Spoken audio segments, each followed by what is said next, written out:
Good morning, guys. Looking forward to a great day today. Today is Tuesday, June the 6th, and this is my Monday Minute on Tuesday morning. And the thought I want to use today is a thought on discouragement or a thought on doubt. And in our Sunday school class this week, we touched on John the Baptist.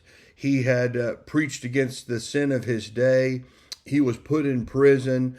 And while he's in prison, he begins to doubt the attributes of God. And he begins to wonder, are you really the Messiah? Now, it was John who was the forerunner of Christ. It was John who said, behold the Lamb of God, which taketh away the sin of the world. It was John when he baptized Jesus and Jesus came up out of the water that John heard an audible voice in the heaven from heaven above. And it says, this is my beloved Son, in whom I am well pleased. And so John knew the character of Christ. And in this absence or in this prison or in this season, he allowed doubt to control his mind and his heart. And the absence of God or the feeling of the absence of God doesn't negate God's presence. And God was still at work. So John sends two of his disciples and they ask Jesus, are you really the Messiah? Are you really who you say you are?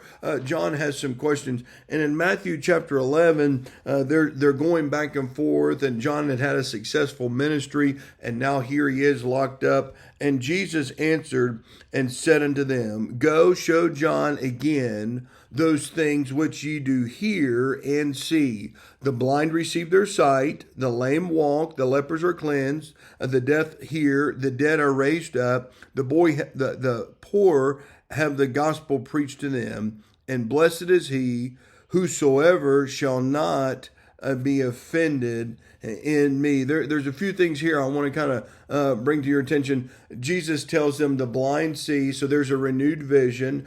Jesus tells them the lame walk, there is a restoration or a restoring. Jesus says the lepers are healed, there is a renewed life.